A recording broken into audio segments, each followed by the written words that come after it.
हर प्रांत में आज इस तरह की पत्रकारिता वार्ता हो रही है।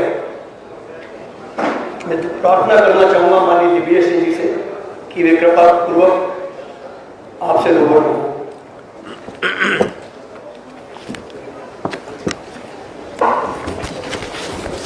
धन्यवाद के मिश्रा जी। आदरणीय साथियों, देश में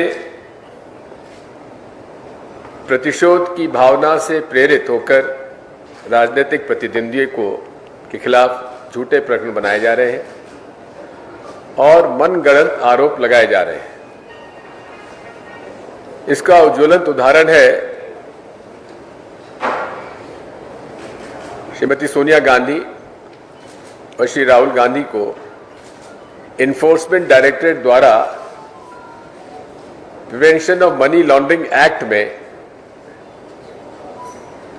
पूछताछ के लिए जो बुलावा भेजा गया, समझ भेजे गए हैं, ये उसका स्पष्ट प्रमाण है। इसके तथ्य हमने आपके सामने अपने वक्तव्य में रखे हैं। मनी लॉन्ड्रिंग का मतलब क्या होता है?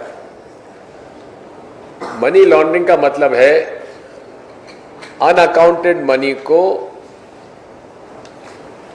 उसको नंबर 2 को नंबर 1 में करना, काले धन को एक विधिवत रूप से उसको लीगल अकाउंट डालना, दूसरा एक कंपनी से पैसा दूसरे कंपनी में डालना, दूसरे से तीसरे में डालना, चौथा डालना, ये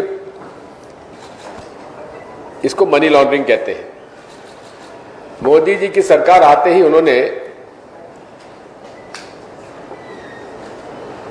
prevention of money laundering act के अंतर्गत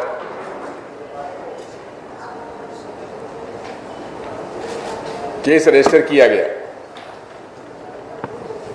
और उस केस को 2015 में ही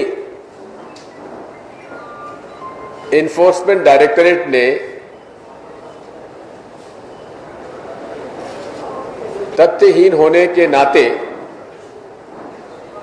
उसे बंद कर दिया। आज तक कोई एफआईआर दर्ज नहीं की गई है किसी स्तर पर भी। माननीय सुब्रमण्यम स्वामी ने एक प्राइवेट लिटिगेशन लगाया पटियाला कोर्ट दिल्ली में,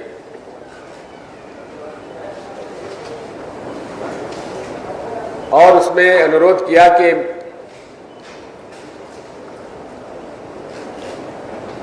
एफआईआर दर्ज की जाए।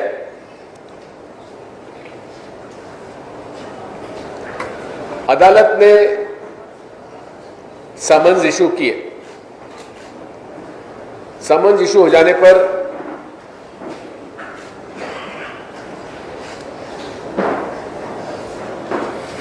उनका जवाब दिया गया,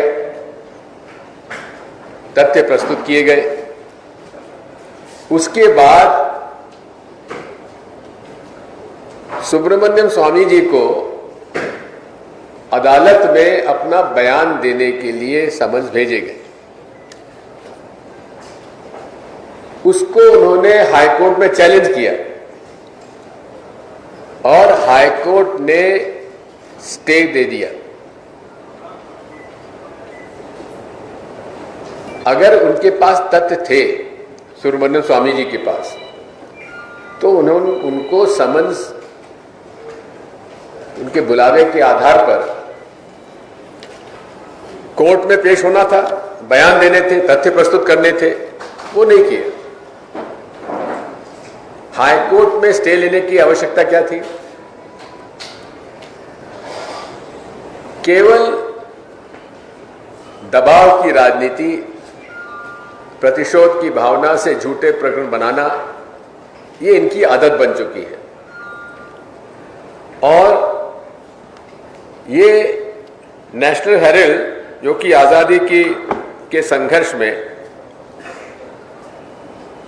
सरदार पटेल, पंडित जवाहरलाल नेहरू, पुरुषोत्तम दास टंडन, आचार्य नरेंद्र देव, रफी अहमद किदवाई और अन्य नेताओं ने 1937 में आजादी की लड़ाई में लोगों को जागृत करने के लिए नेशनल हेरल्ड प्रारंभ किया था और उसके बाद नेशनल हेरल्ड चलता रहा। लेकिन धीरे धीरे जो सभी आज प्रिंट मीडिया के हालात हैं, उसके कारण घाटा होता गया और काफी बड़ी तादाद में वहां के कर्मचारियों को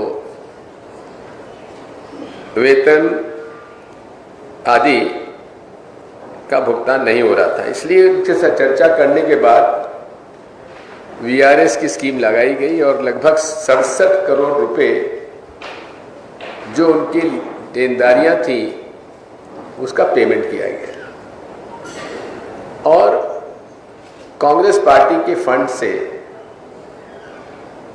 उसका पेमेंट हुआ। इसकी शिकायत चुनाव आयोग को की गई और माननीय चुनाव आयोग ने कहा कि इसमें कोई किसी प्रकार का बंधन नहीं है या कोई प्रतिबंध नहीं है कि इसका किस प्रकार से पैसा खर्च किया जाता है, इसका कोई नियम नहीं है पीपल्स रिप्रेजेंटेशन एक्ट में। यानी कि उनकी जो प्रार्थना थी वो खारिज कर दी गई।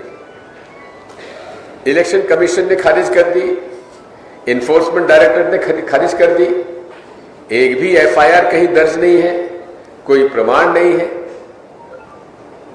अब उसके बाद हुआ क्या कि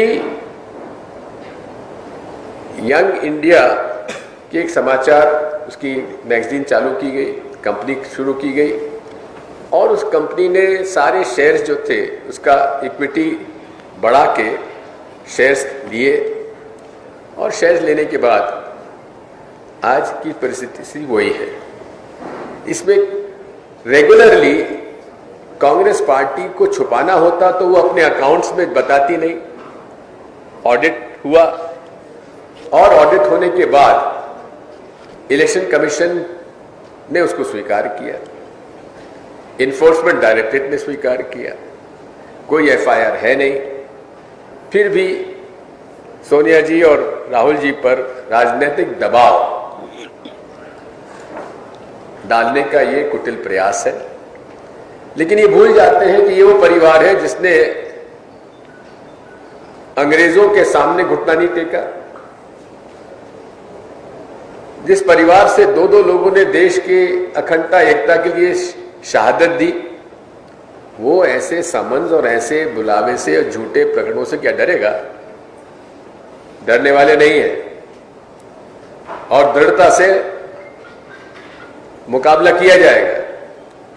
young India no profit company है, एक भी पैसा निजी तौर पर नेहरू गांधी परिवार के किसी सदस्य ने आज तक ना तो एसोसिएट जनरल पद के से लिया ना यंग इंडिया से लिया, एक पैसा नहीं। उसके बावजूद भी इन्हें बदनाम किया जा रहा है। हम इसका विरोध करते हैं और राहुल गांधी जी कल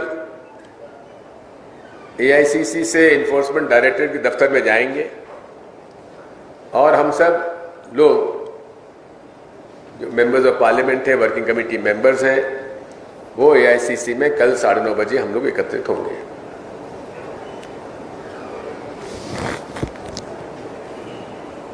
आज पूरे देश में माहौल डराने का, धमकाने का चला हुआ है। एक नई संस्कृति चल गई है, बुलडोजर संस्कृति, जिसका कि कहीं किसी के देश के कानून संविधान में कहीं उसका उल्लेख नहीं है। फिर भी मनमाने ढंग से जिसको चाहे उसका घर तोड़ दो, मकान तोड़ दो। ये संविधान इनके लिए कोई मतलब नहीं रखता। शपथ लेते हैं पद की, संविधान की शपथ लेते हैं, निष्पक्षता से काम करने का जनता को वादा करते हैं, लेकिन पूरे तरीके से भारतीय जनता पार्टी प्रदेशों में और देश में पक्षपात तौर पर राजनीतिक प्रतिद्वंदियों को और कुछ विशेष वर्गों के खिलाफ आज ये अभियान चलाए हुए हैं। हम इसका कड़ा विरोध करते हैं। कोई प्रश्न पूछना चाहते हैं पूछ लीजिए, लेकिन एक बात है, मैं इसी सब्जेक्ट पर प्रश्न लूंगा, दूसरे का लेना है तो बाहर चल के हम लोग टिक टैक कर सकते हैं।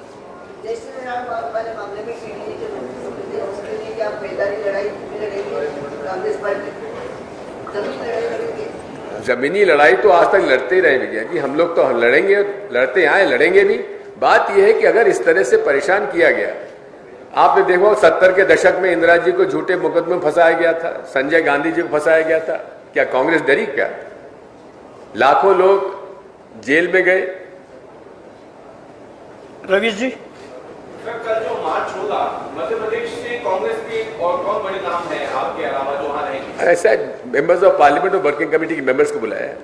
वो एआईसीसी से सर जो है क्या जुलूस के शक्ल में जाया जाएगा? अब जैसा हो, अभी तो हम लोग को यही समाचार है कि 9:30 बजे एआईसीसी पहुंचना है।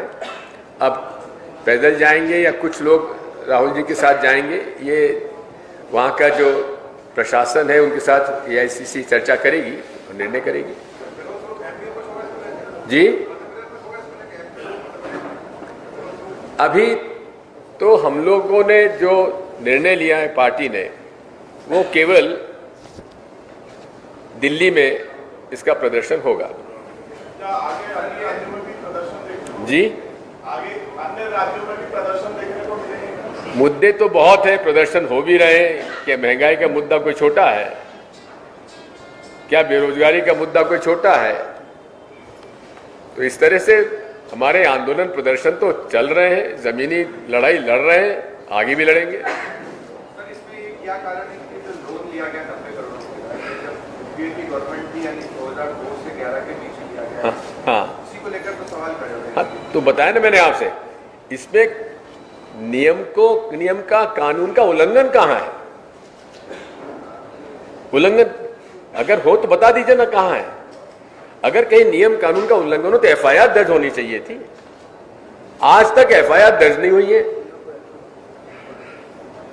देखिए जैसे कि आपने बुलडोजर की बात करी, आपकी बुलडोजर अब इसकी बात अलग से करेंगे। सर क्या राजनीतिक दबाव बनाने के लिए सब किया जाता है? केवल धन्यवाद। Thank you.